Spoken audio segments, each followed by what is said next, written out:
In light of the tragic event in London, Ontario, there's been a call to address anti-Muslim hatred. So federal lawmakers have agreed to hold an emergency summit on Islamophobia this summer.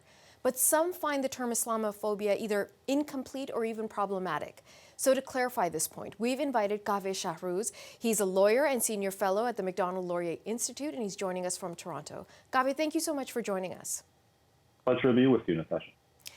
So Kaveh, let's talk about this word Islamophobia. It has been used so often in this past week, and yet we've heard from many, especially secular Muslims or liberal Muslims, who are saying it's not the right word. So from your vantage point, talk to us about that. What does the word mean to you? Why would it be problematic? Sure, and I come to you as somebody who's not a practicing Muslim, but somebody who was born into the Islamic tradition and culture. So I have a foot in that world and some stake in the outcome of this discussion. I think the problem with the term Islamophobia has always been that it conflates two different ideas. One idea is hatred of or animus towards Muslim people for no reason other than the fact that they are Muslims. Which I think is despicable, and I think we really should take that very seriously. And we have hate crime legislation that deals with that, and to the extent that needs to be better enforced, I'm all in favor of that. But the other meaning of Islamophobia, or what it could be interpreted as, is any sort of criticism of Islamic doctrine, Islamic texts, Islamic customs and practices. And I don't think in a liberal democratic society like Canada, we should be in the business of telling people that they can't critique religion. And when we do that, oftentimes the people we hurt are, as you said, liberal Islamic reformers and liberals and people that are within that community that want changes made.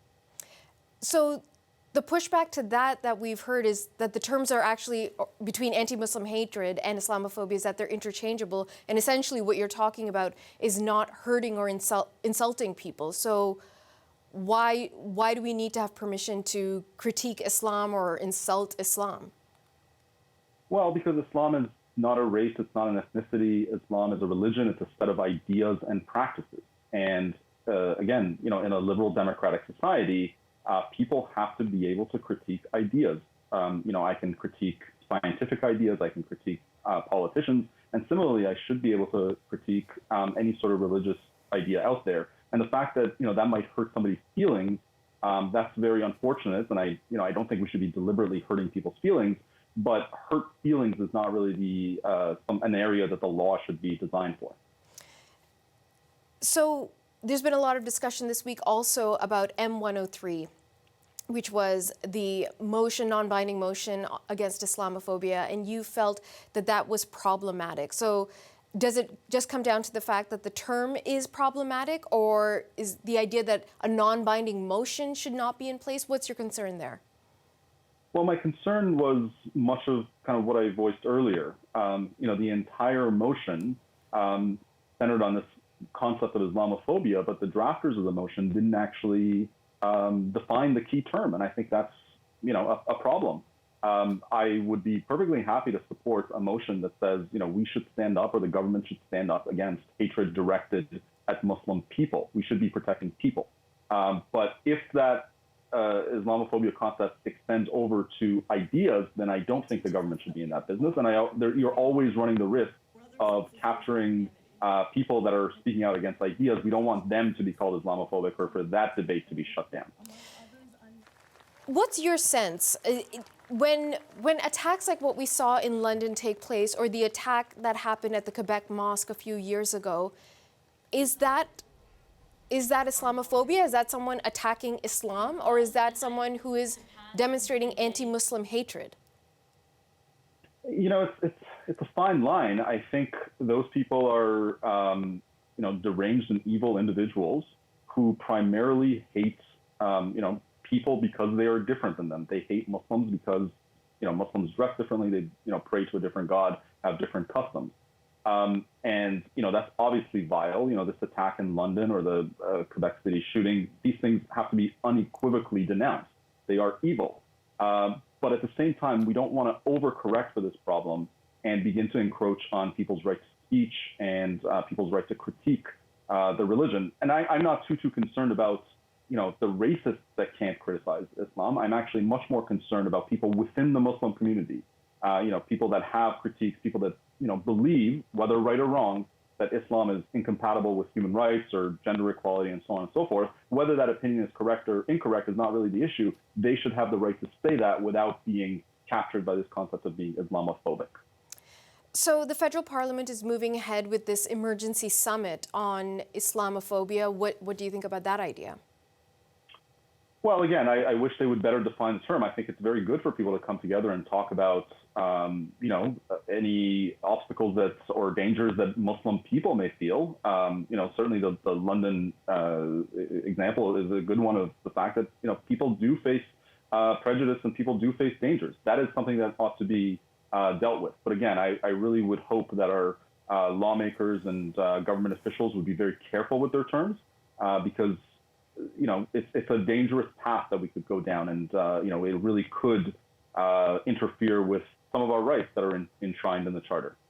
Raheel Reza was on CBC News Network yesterday. She's a prominent Canadian Muslim activist, and she felt that any sort of summit or task group or liaison that gets set up should not be specifically dedicated to anti-Muslim hatred or Islamophobia, however you'd like to describe it, but it should be about a larger issue of hate-based violence. So whether it's attacks on members of the Black community or anti-Semitism or members of the LGBTQ community, that this is a larger conversation and we shouldn't be sectioning or compartmentalizing the Canadian society even further.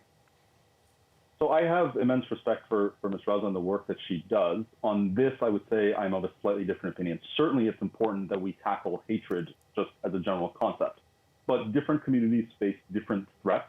The hatred that's directed at the Black community is different than, the threats that are faced by the Muslim community. And the people that perpetrate those, may be similar. There may be some overlap, but they may be motivated by different things. So I see no problem in tackling this particular type of hatred and these types of perpetrators. But again, we have to be careful to focus on hatred directed at individuals and not criticism of ideas. Let's talk about the idea of how politicized this past week has been. When the vigil took place on Tuesday night in London, Ontario, every politician, every leader provincially, the mayor, so many people who are not directly connected to the Afzal family at all spoke, politicized their appearance, politicized the tragedy of their killings, and it left a very bad taste in a lot of people's mouths, to the point where no politician spoke at today's funeral. And I wonder, for you watching, what that was like. Well, I think it's a good thing that the funeral was not politicized, but at the same time, I do think it was a very good thing for politicians to come out and vocally condemn this killing that happened. I think that's the way that the Muslim community in our country will know that politicians have their back. And the outpouring of grief that we've seen from Canadians across the country and what we've seen from politicians, I think speaks to the fact that at its core, Canada is a good place with good, decent people. There are, of course, racists in our midst.